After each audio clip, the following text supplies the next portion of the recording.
चील अपने घोंसले में सो रही थी, तभी अचानक उसके ऊपर से एक सोने का हार गिरता है और वो नींद से जाग जाती है। ये तो किसी पंछी का सोने का हार लगता है। कितना अच्छा हार है, मैं ही अब इस हार को पहनूंगी। ऐसा कहकर वो चील उस सोने के हार को पहन लेती है। गौरी कौवी जो अक्सर उस चील से मिलने आती थी, वो एक दिन उस चील से मिलने आती है। अरे चील बहन, ये हार तो बहुत सुंदर है, एक बार हमें भी पहनने को दो प्लीज। अरे तुझको हार का बहुत शौक है, ये ले पहन ले, लेकिन पहन के उड़ मत जाना। अरे चील बहन, मैं तुमसे बचकर कहाँ जाऊंगी। फिर गौरी कौवी उस चील का हार पहन लेती है। वो हार पहनकर बहुत खुश होती है और झूमने लगती है। चील जी बताओ ना, हम हार पहनकर कैसी लग रही हूँ? सुंदर लग रही हूँ ना? हाँ हाँ गौरी कौवी, बहुत सुंदर लग रही हो तुम, मुझसे कहीं ज्यादा सुंदर लग रही हो। मुझे ये हार नहीं जचता। चील जी प्लीज मुझे ये सोने का हार दे दो, मुझे ये हार बहुत पसंद है। आज ये हमारी ख्वाहिश आप ही पूरी कर दे, बदले में आप हमसे कुछ भी ले लें। मैंने कई दिनों से मांस नहीं खाया, अगर तू मुझे कोई शिकार लाकर दे दे तो ये हार तेरा। बस इतनी सी बात मैं पूरी कर दूंगी। मैं बहुत जल्दी ही कोई शिकार यहाँ भेजूंगी और तुम खा लेना। मैं इंतजार करूंगी और जब शिकार आएगा तभी मैं तुम्हें ये सोने का हार दूंगी। क्या पता तू हार लेकर लापता हो जाए, मैं कहाँ कहाँ ढूंढूंगी तुझे। ऐसा बोलकर चील गौरी से वो हार ले लेती है और गौरी भी वहाँ से चली जाती है। उसे तो हार के सिवा कुछ भी नहीं दिखाई दे रहा था। गौरी ये खाना खा लो, कहाँ ध्यान है तुम्हारा? ये दाना खत्म हो गया तो ये मत कहना कि हमें भूख लगी है। मुझे नहीं खाना ये दाना वाना, मैं कुछ सोच रही हूँ और तुम भी मुझसे बात ना करो। तुमको जब भी भूख लगे तब तुम खा लेना, मैं तो जा रहा हूँ अपने दोस्त से मिलने।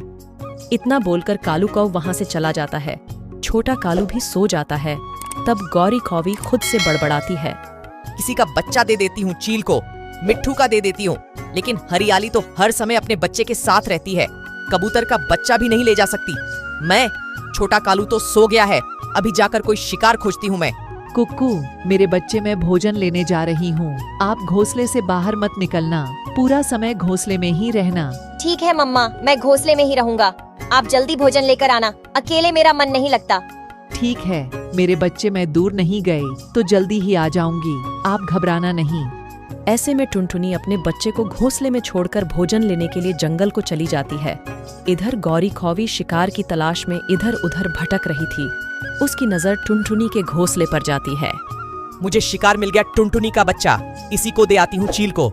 और वैसे भी टुनटुनी बहुत कमजोर है, वो जान भी नहीं पाएगी। अब मुझे सोने का हार मुझे मिल जाएगा। गौरी भागी भागी टुनटुनी के बच्चे के पास जाती है। इधर सोया हुआ छोटा कालू भी नींद से जाग जाता है। मम्मा कहाँ चली गई? उन्होंने भोजन भी नहीं खाया।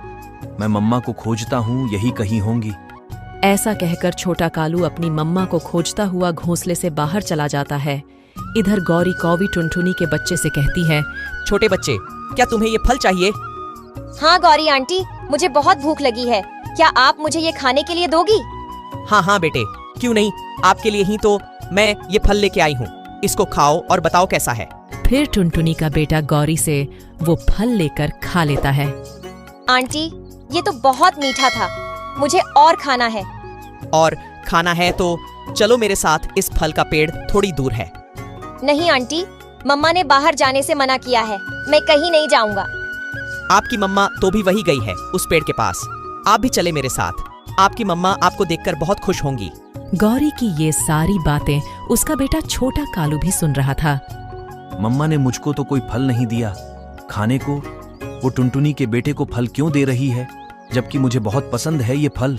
इससे पहले मम्मा इस बच्चे को सारे फल खिला दें, मैं उनसे पहले ही जाकर सारे फल खा लूंगा। मुझे मालूम है कि वो पेड़ कहाँ है, मैं जाता हूँ। फिर छोटा कालू भागा भागा फल खाने चला जाता है। उस फल का पेड़ चील के घर के पास ही था, मगर वहां कोई आता जाता नहीं था। चील बेसब्री से शिकार का इंतजार कर रही थी।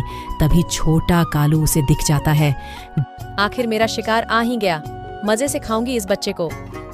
मम्मा हमेशा हमसे यही कहती थी कि उस फल के पेड़ पर कभी मत जाना, मगर वो खुद ही उस टुनटुनी के बच्चे के साथ यहाँ आ रही है। मैं अब ये पूरे फल खा जाऊंगा। गौरी का बेटा मजे से फल खा रहा था, तभी वो चील उसे दबोच लेती है और मारकर खा जाती है। कुकू, मेरे बच्चे, मैंने मना किया था कि तुम घोंसले से कहीं मत जाना, फिर भी घोंसला छोड़कर चले गए। अब मैं तुम्हें कहाँ खोजूं?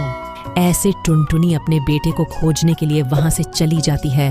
कालू भैया, आपने मेरे बच्चे को देखा है, ना जाने कहाँ को चला गया है। नहीं टुनटुनी बहन, मैंने नहीं देखा। क्या आपने गौरी और छोटे कालू को देखा है? पता नहीं वो दोनों भी कहाँ चले गए हैं। चलो कालू भैया, हम दोनों मिलकर खोजते हैं। फिर टुनटुनी और कालू दोनों मिलकर एक साथ उनको खोजने चले जाते हैं। गौरी टुनटुनी के बच्चे के साथ चील की गुफा के बाहर पहुंच जाती है। बेटा आप जाए और फल खाए, मैं नदी से थोड़ा पानी पीकर आती हूँ। ठीक है गौरी आंटी, आप जाए पर जल्दी आना, मुझे अकेले बहुत डर लगता है। फिर टुनटुनी का बेटा पेड़ पर जाकर फल खाने लगता है। गौरी उसी के पीछे छुप गई थी और चील के आने का इंतजार कर रही थी। अब बस किसी भी समय चील आकर टुनटुनी के बच्चे को खा जाएगी, फिर मैं अपना हार लेने जाऊंगी। ऐसे गौरी कौवी बहुत खुश हो रही थी और देख रही थी, मगर चील तो अपना पेट पहले ही भर चुकी थी।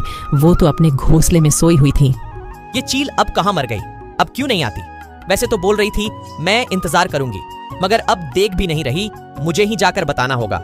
फिर गौरी कौवी छुपते हुए चील की गुफा में चली जाती है। शाबाश गौरी, तू मेरी बहुत पक्की सहेली है। क्या शिकार भेजा था, वो भी अपनी ही बिरादरी का। ये ले सोने का हार ले ले। चील दीदी, हार तो मैं ले लूंगी, पहले आप अपना शिकार खा ले, वो उस फल के पेड़ पर बैठा हुआ है। गौरी मैंने तो कब का खा लिया, तूने तो एक कौवे के बच्चे को भेजा था। ये बात सुनकर गौरी के तो होश उड़ जाते हैं।